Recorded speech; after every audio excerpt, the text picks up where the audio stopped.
Naam, ni shukrani nyingi sana mpenzi mtazamaji kwa kuungana nasi katika taarifa za Mwale saa moja. Karibu tukujuze yalojiri mchana kutwa ili ukaweza kuwa na ufahamu. Naomi Mathu ni mtangazaji wetu kwa lugha ya ishara, nami ni KIATHI. Karibu.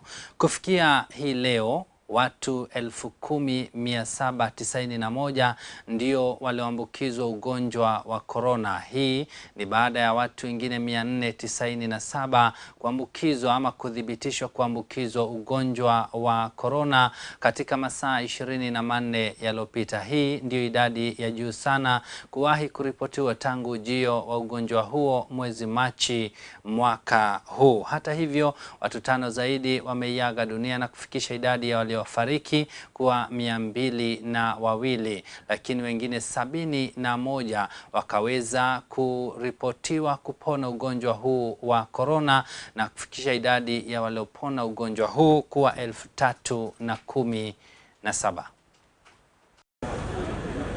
Today, 497 people have tested positive out of a sample of 4,922 samples tested within the last 24 hours. This brings our total caseload to 10,791. And so far, cumulatively, we've done 200,021,234 tests cumulatively. Of the positive cases, 480 are Kenyans, while 17 are foreigners. 318 are male, and 179 are female. The youngest is a 2-year-old child, while the oldest is 89. And in terms of distribution, like we've started today, again, Nairobi continues to lead with 292 cases. We have Kiambu with 62, Kajiado with 51, Machakos with 30, Mombasa with 28, Busia 10, Uasin Gishu 8, Nakuru 5, Makueni 3, Narok 2, Nyeri 2, Meru 2, while Kakamega, Kericho, Kilifi, Laikipia, and Nandi all have 1 case each. In terms of sub-county distribution, we've provided you the information out of all the counties that have positive cases today. And to highlight a few, in Nairobi, out of the 292 cases, 39 are from Westlands, whereas 35 are from Langata.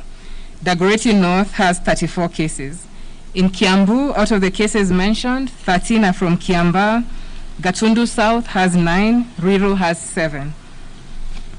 In terms of Kajiado, the cases highlighted, a highlight of that, Kajiado East has 29, Kajiado Central has 5, and in terms of Machakos County, we have Athi River having 29, and Machakos Town having 1.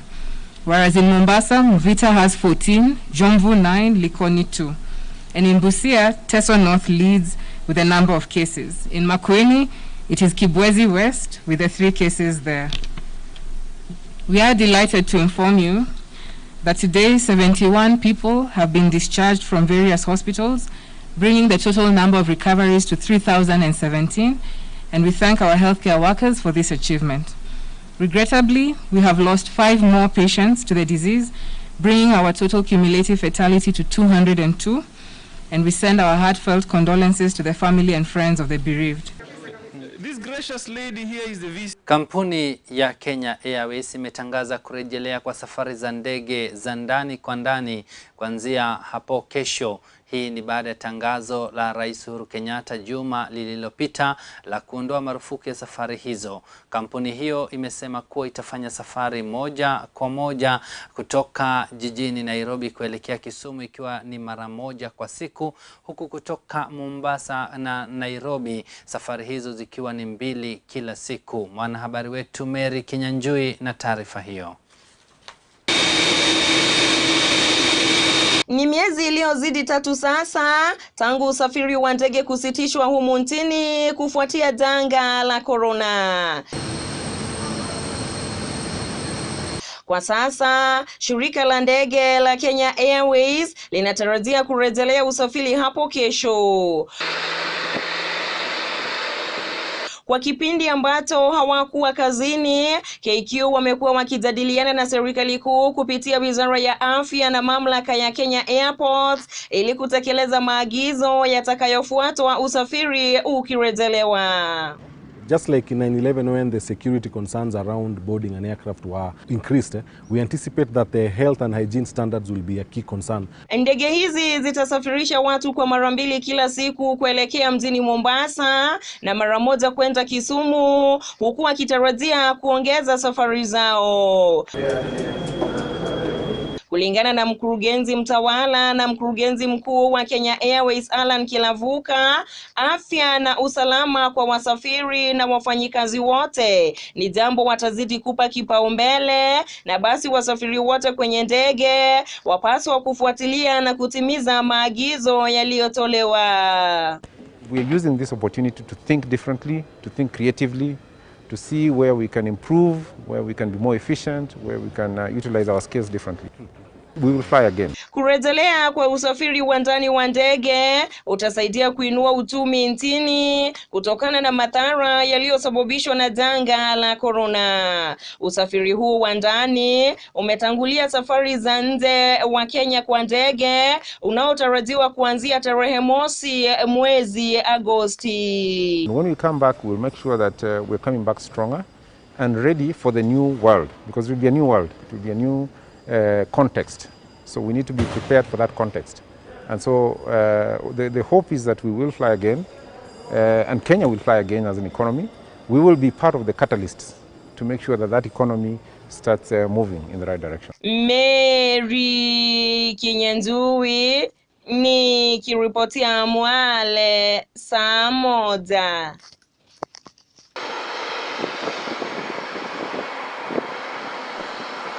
Shukran sana Mary Kinyanjui kwa sababu ya taarifa hiyo kutoka katika sekta ya usafiri na ni usafiri wa ndege.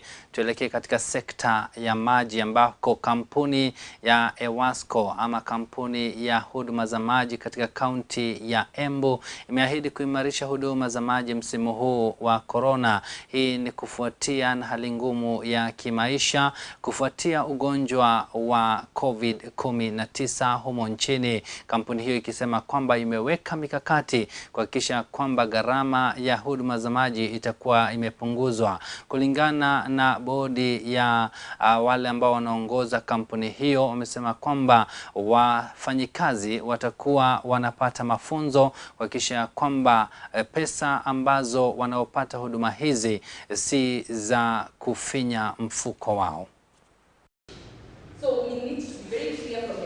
We have seen even with COVID, the way economy has been affected negatively, and as a result, we felt there is need to try and see how we can reduce cost in order to enable us to move forward. And due to that, we decided to have the use of the smart cards when it comes to fueling of our motorcycles and also our motor vehicles. And this is going to help us so much in terms of saving cost, saving the time of these riders and drivers, and even the number of personnel that are required in terms of signing the fuel cards and all that. If it is 10,000, you are able to track it down. So unajua this week nimefuel 2,000 kapatiwa risiti na imekuandikia ni how much. Next week umeenda ukafuel 2,000 ingine inakupeleka wiki ingine. So by the end of the month you're able to show that I have 5 receipts and I fueled the 10,000. Hata kama uku fuel 10,000, we all trying to cut costs. Si ndio? Si mnaona kampuni mingi sana zimeanguka juu ya corona. We are trying to save on money. So the management will sit down and see, we were using 2 million maybe, for example, for fuel, all fueling activities that were Ewasco. We're using 2 million in a month. Right now with the card, we're able to use 1 million. Is that not a cost-effective measure? I think it's much of advantages to have that card than the way we used to do things the other way. You will be having one card, your own PIN, your own card to use, and this will save the company a great deal. I believe so, because they have told us that everyone will be responsible for your own card. You go fuel your motorbike or a vehicle, and then every time you fuel, the money will be deducted automatically until you get to your limit of every month. Vyama vya wahudumu wa afya nchini ikiwemo ni pamoja na chama cha wauguzi, chama cha madaktari KMPDU, chama cha wahudumu katika maabara kati ya vingine vingi vimepinga mapendekezo ya kubadilisha sheria inayowahusu. Katika kikao na wanahabari, wahudumu hao katika sekta ya afya wamesema kubadilishwa kwa sheria hiyo ni kuwakandamiza wakati wanapojitolea kupambana na makali ya ugonjwa wa korona. Mwanahabari wetu Wanjiku Mbogo alikuwa katika kikao hicho na ametuandalia taarifa ifuatayo. Umoja wa madaktari, wauguzi, wahudumu katika sekta ya dawa na wafanyikazi wengine katika sekta ya afya wamekuwa na kikao na kuweza kuachilia ripoti yao kuhusu marekebisho ya sheria yaliyopendekezwa na Wizara ya Afya, na wanasema hii imefanyika bila wao kuhusishwa. We have just learned of the plan by the Minister of Health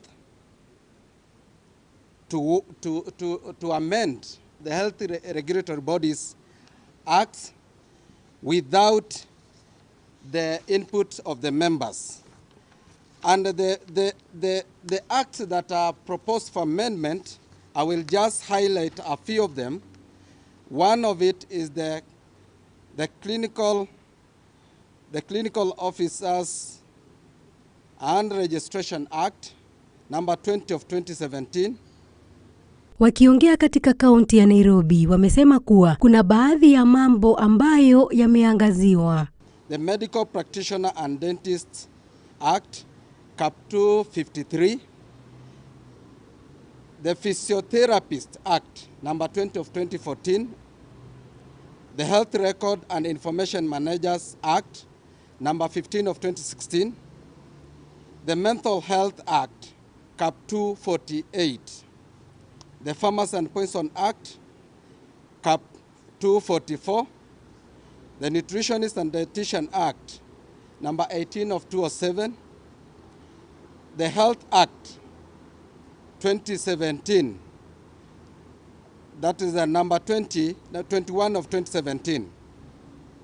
The Counselors and Psychologists Act number 14 of 2014. Lastly, the Medical Laboratory Technician and Technologist Act. Wameendelea kusema kuwa huduma yao imeingiliwa na huu ni wakati mwafaka wa kushirikiana na wafanyikazi wa afya. We are solidly behind in saying that we will not accept the mutilation of the health laws in this country. We will not allow a situation whereby some matatu conductors, some religious leaders, some FGM activists, some fellows will sit somewhere and they have a quorum 5 and they have never stepped in a school of medicine or a school of nursing or a school of health sciences and decide the curriculum that doctors should be taught. Pia wameendelea kusema kuwa marekebisho hayafai sababu ni ya kuharibu utendakazi katika sekta ya afya na ambayo kwa sasa inahitajika. The situation we're currently in, healthcare workers are the ones who are providing that service that is needed to enable the country go back to normalcy and to enable us eradicate the disease. So it is in bad faith that the Ministry of Health, and we know there are cartels there that have been talked about by the CS Honorable Kagwe. If you read those amendments, there is one office that is constantly appearing to try and control healthcare workers and get healthcare workers out of the councils that regulate health professionals. Comrade power! Comrade power! Chama cha madaktari na wauguzi hapa nchini siku ya leo wameweza kukutana na kulalamikia mabadiliko ambayo yameweza kufanyika bila idhini yao. Nikiripotia Mwangaza TV, Mwale, saa moja kutoka kaunti ya Nairobi. Jina langu ni Wanjiku Mbogo. Naam, shukran sana Wanjiku Mbogo kwa sababu ya taarifa hiyo. Tuelekee katika kaunti ya Kiambu ambako wakazi wa eneo la Kahawa Sukari katika eneo la Ruiru, kaunti ya Kiambu, wamelalamikia wamelalamikia ujenzi wa jumba moja ambalo linahitajika kujengwa katika shamba linaloaminika kuwa la serikali ambalo ni la robo ekari. Kulingana na wakazi hao ni kwamba ua limekuwa tayari limeshaanza kujengwa siku ya Jumapili, jambo ambalo wamesema kwamba hawakubaliani nalo. Ya Kiambu County haijatoa approval yoyote, sijaiona. Nasema hivyo kama vile naweza kusema mimi sijaiona. Kama mwakilishi wa wadi, sijaona yoyote, na kama kunayo angekuwa ameweka ubao pale ya kuonyesha ya kwamba kuna development ambayo inaendelea katika uwanja huu. Kwa hivyo sidhani kunayo, kwa sababu hajaweka ubao yoyote ya kuonyesha ya kwamba kuna ujenzi wowote ambao umeruhusiwa ama umeidhinishwa kuendelesha. Here to reclaim a public land that has been used as the matatu stage, and the welfare office is located there. So we appreciate the county government because they have come and they are reclaiming the property. Sisi tunajua kwamba hii ni shamba ya serikali na ndio serikali imeturudishia. Ni mkaaji wa hapa tu Kahawasukari. Mimi ndio chairman wa Kahawasukari bodaboda, sekta ya bodaboda. Na tuko hapa, tulikuwa hapa jana kwa sababu hili jambo ambalo linaendelea la ubomoaji wa parking mahala ambapo tumekuwa tukitumia kusafirisha watu. Na tumeadhirika tayari kwa sababu hatuna mahali specific tunaweza kubebea.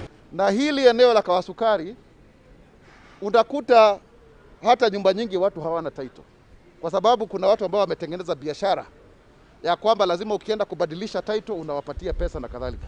Ningependa kukashifu na niseme kwamba lazima hii shamba ilindwe na hatutakubali kwamba iweze kuchukuliwa na watu binafsi. Kwa taarifa hiyo, mpenzi mtazamaji, tupate fursa ya kwenda katika mapumziko mafupi. Tunapopata ujumbe kutoka kwa wathamini, tunarejea na taarifa zaidi katika awamu yetu ya pili ya taarifa hizo. Usiende mbali.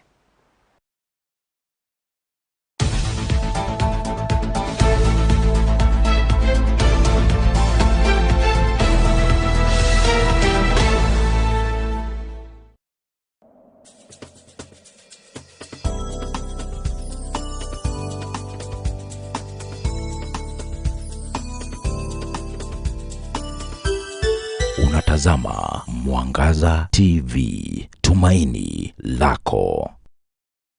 Coronavirus COVID-19 is a respiratory virus spreading across the world.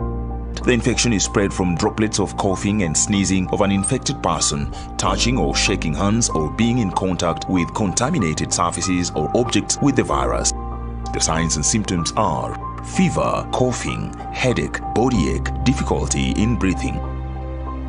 The disease can be prevented by regularly washing hands with soap and running water. Avoid close contact with people who have flu-like symptoms. Avoid handshake, hugs, and kissing. Also, protect yourself by covering your mouth or nose using a disposable tissue while coughing or sneezing. If you experience these symptoms and you had traveled or been in contact with a person from a country reporting COVID-19, you should isolate yourself for 14 days and seek immediate medical attention or report to the nearest health center. This message has been brought to you by the Government of Kenya and its partners. For accurate information on COVID-19, dial *719# or call 719. Follow us on Twitter at @MOH_Kenya, at spokesperson GOK, at WHO.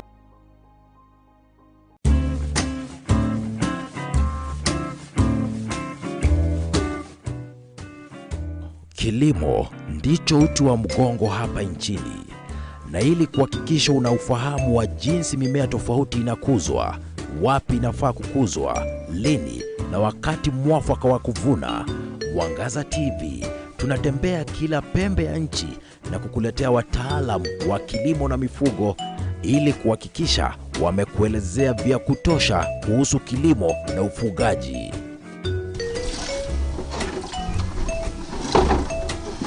Kilimo ndicho uti wa mgongo hapa nchini, na pia tegemeo ya wengi kujinufaisha na pia kujipatia chakula.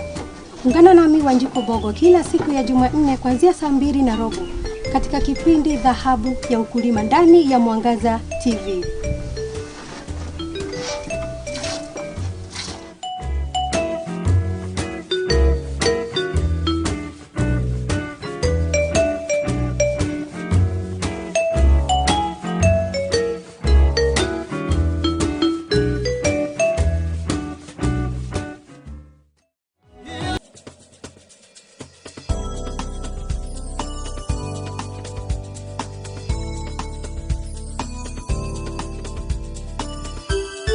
Unatazama Mwangaza TV, tumaini lako.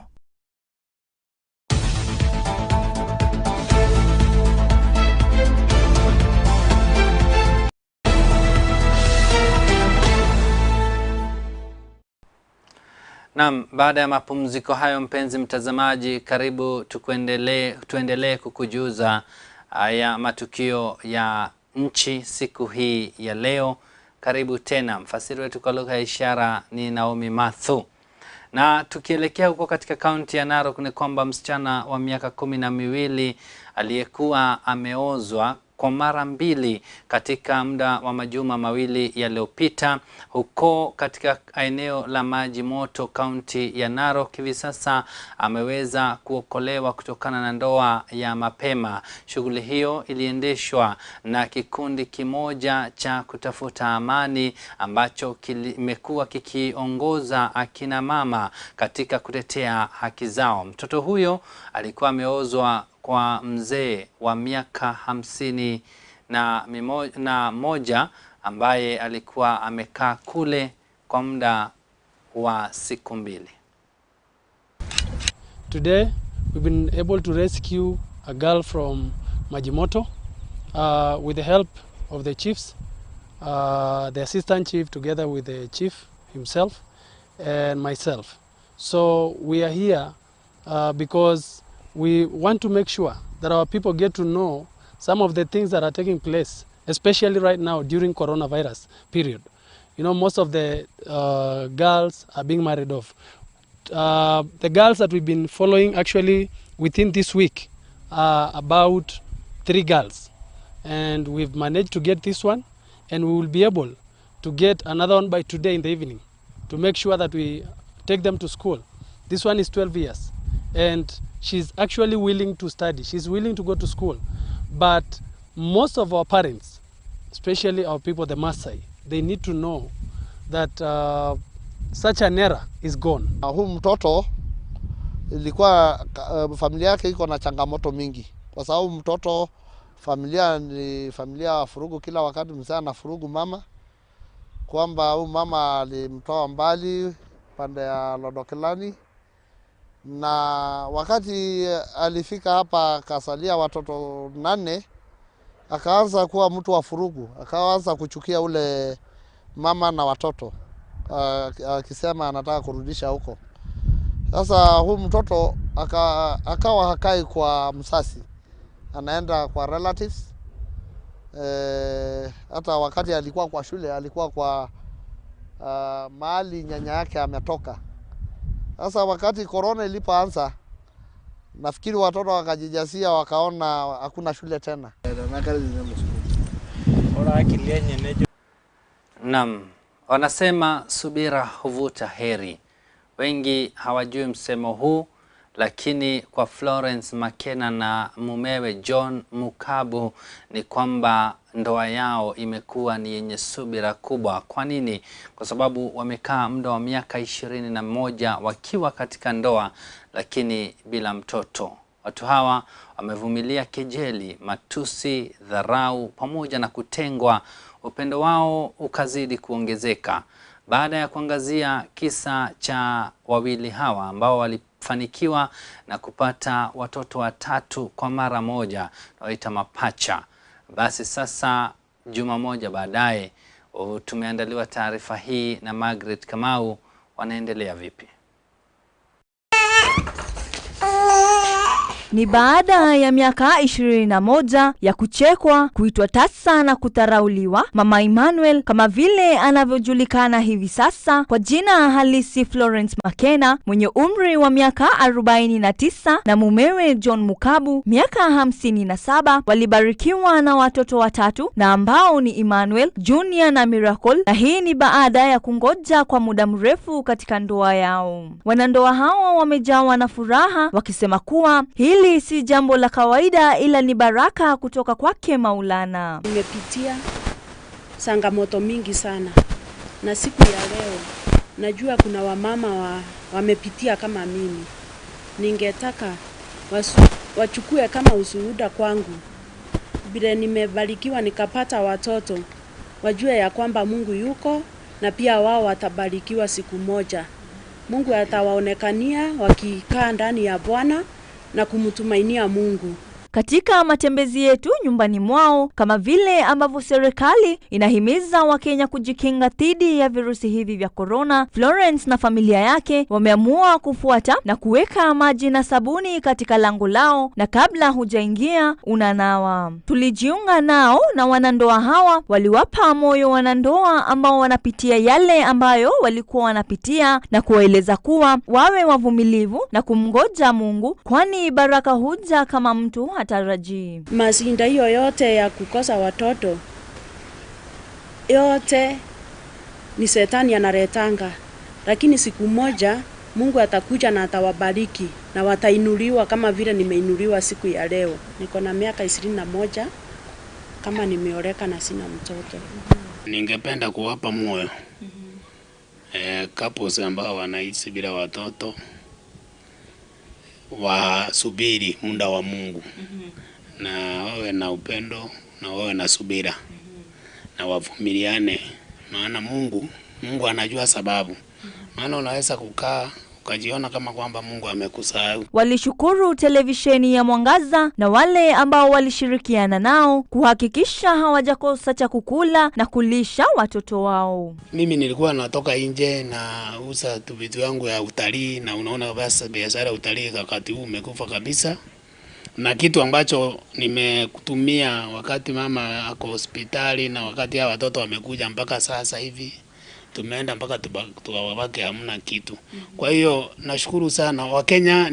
Kuna kitu nimerani kwa watu wa Kenya. Watu wa Kenya wanapendana sana.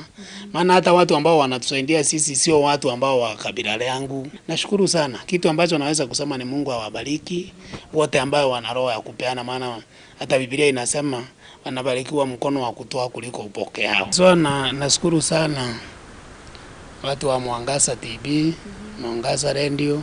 Mungu awabariki sana na aongezea na wateja. Ningependa kushukuru sana Mwangaza TV, Mwangaza Radio, sababu mmekuwa baraka kwa nyumba yangu.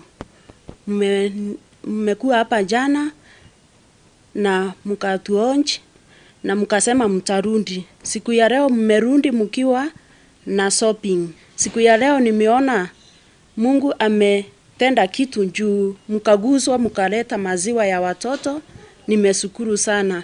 Gloria Gatweri ambaye ni dadake Florence anatueleza kuwa alijitolea kuja kumsaidia dadake wakati huu mgumu kwa sababu alikuwa bado hajapona, na kama vile ambavyo dadake alikuwa ametueleza kumpata yaya wa kuwashughulikia watoto wake ni ghali sana. Alimalizia na kushukuru waliojitokeza kuwasaidia Florence na John msimu huu wa corona.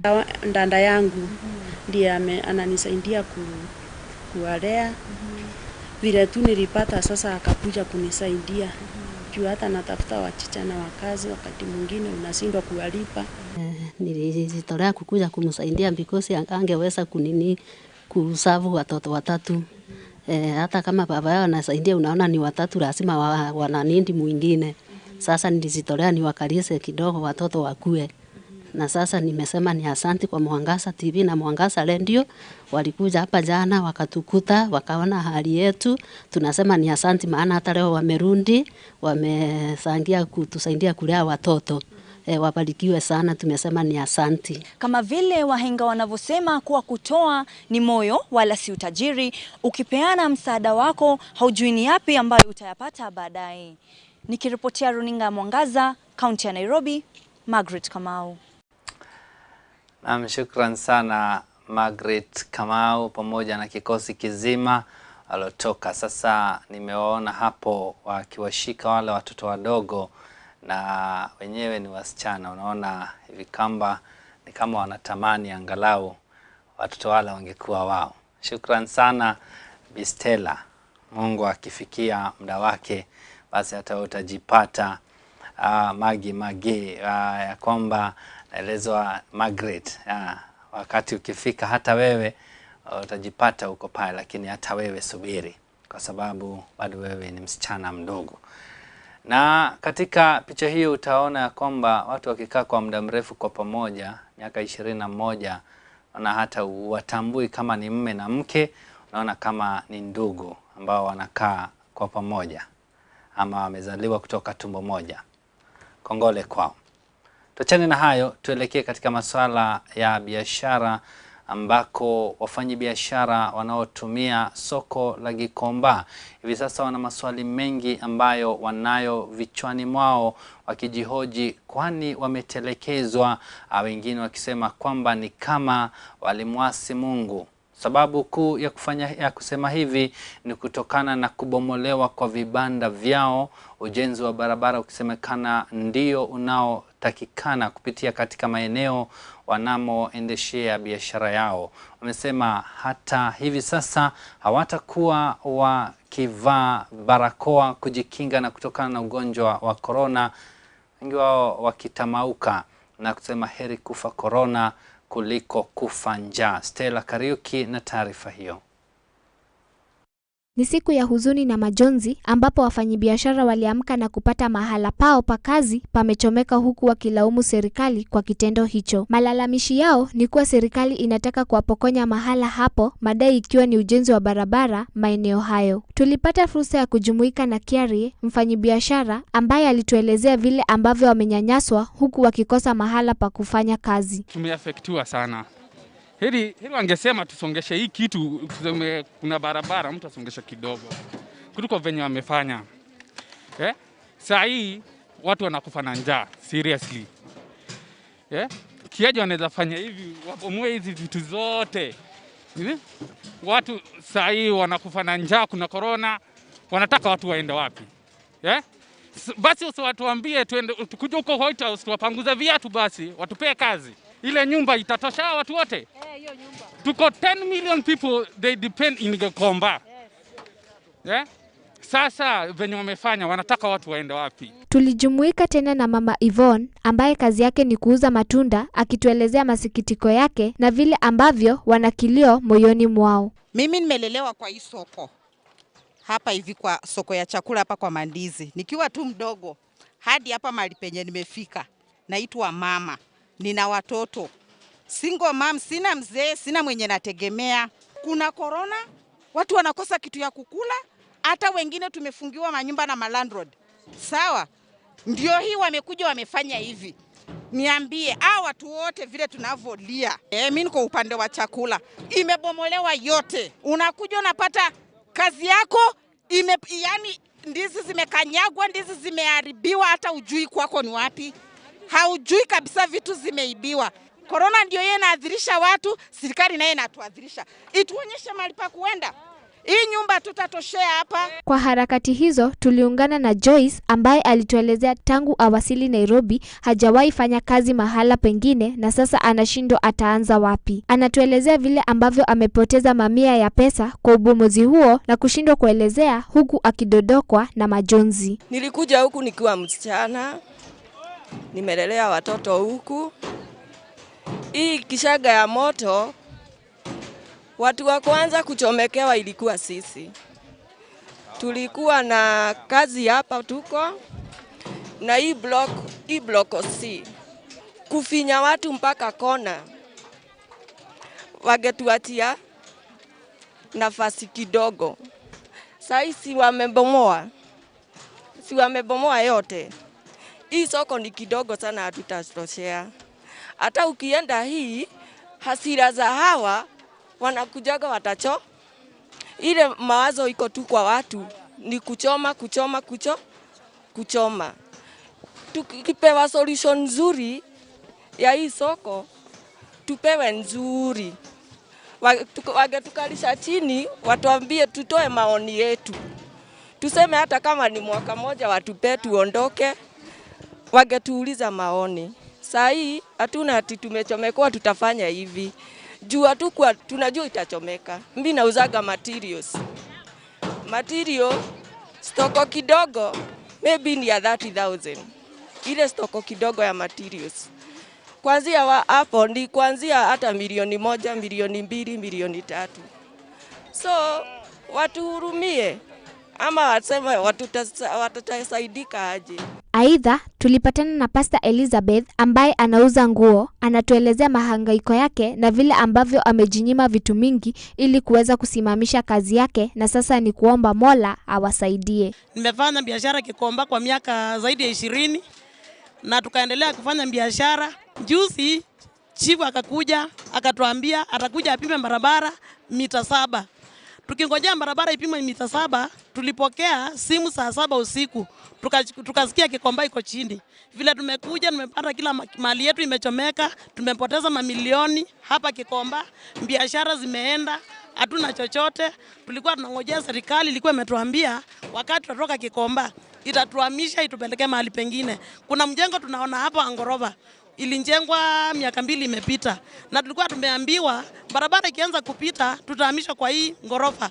Sasa ngorofa imeisha. Wakati imeisha wametubomolea, hawajatupea notice, hawajatupea mahali ya kwenda, tuko hapa, tuko stranded. Hatukatai barabara ikipita, lakini angekuja ama atume watu wa serikali watu address. Watuambie mtatolewa lakini mtaenda mahali fulani. Lakini sasa hivi tutaenda wapi? Maeneo hayo ya biashara tuliungana na Askofu Daudi Mwangi ambaye ni mhubiri wa eneo hilo na kutuelezea vile mamia ya watu wamekosa biashara, huku watu ambao walikuwa nasimama na yeye na kuomba pamoja hawana mahala pa kufanya kazi. Ninasikitika kwa sababu ya hawa wafanyabiashara wa hapa, kwa maana kila wakati huwa wanachomekewa, kila wakati huwa wanabomolewa. Kwa hivyo sio furaha yangu kuona ya kwamba wakiwa wanalia kila wakati. Kwa hivyo mimi naomba serikali iwape watu hawa mahali ambapo wanaweza fanyia kazi. Maana for example, wakati kama huu ni wakati ambapo kuna ugonjwa, ni wakati ambapo watu wamepoteza kazi. Mimi nashangaa kwa sababu watu wengi wamepoteza kazi, kwa vibanda wamefungwa, wamefutwa kazi. Sasa hawa ni wengine tena wameachwa hawana mahali pa kuenda. Serikali isikie kilio cha watu wa Kikomba. Tumelia sana, mioto juzi kumechomeka huku juu, tena huku tena ni kubomolewa, tena kule ambapo tena kumechomeka, tena tingatinga tena imekuja ikabomoa. Sasa hata hatujui tutafanya namna gani, lakini tunaamini ya kwamba Mungu atawatetea watu wa Kikomba. Catherine Nyambura Kamau naye hakuachwa nyuma, kwani alikuwa na haya ya kusema. Hata kama ni mafactory serikali inafaa kujenga, tutatoshea sisi zote kwa mafactory. Serikali ifikirie na itufikirie tena na tena na tena. Juu tuko na shida na tuko na kilio. Hii ni corona, unaamka ati unaenda kazi, mahali unaenda unajipata sipo huko. Tutafanya nini? He?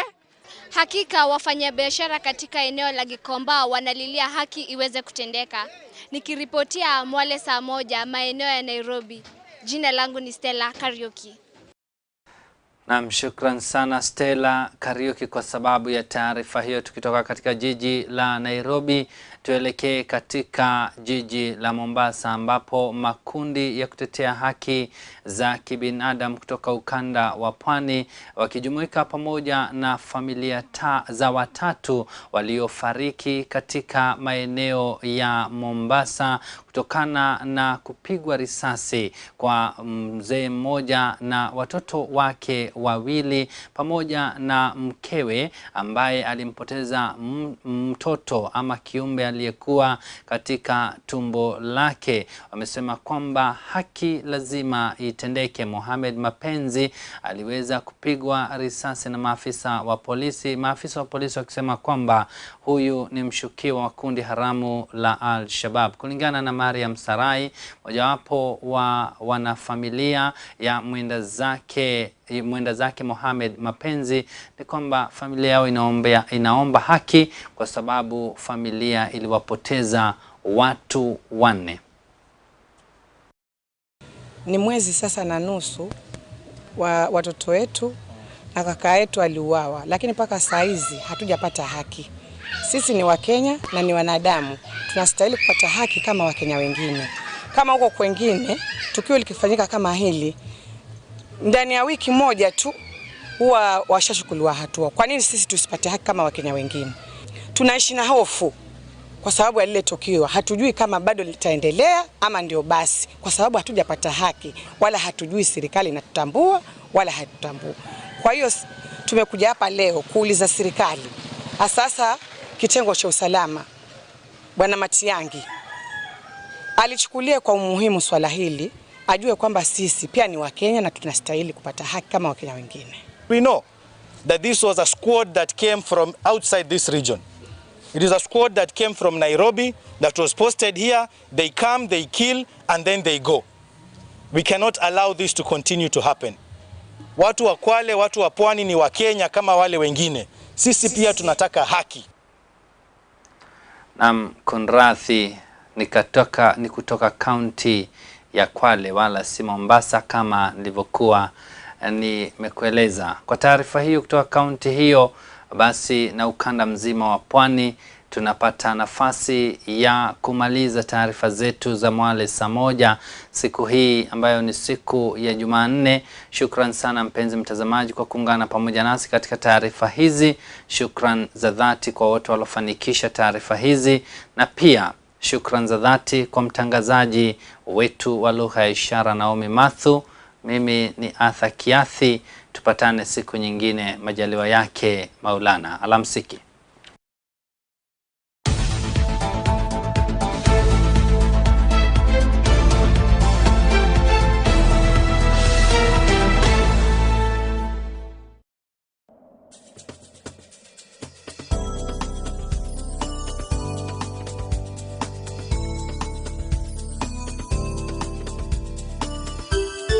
Unatazama Mwangaza TV, tumaini lako.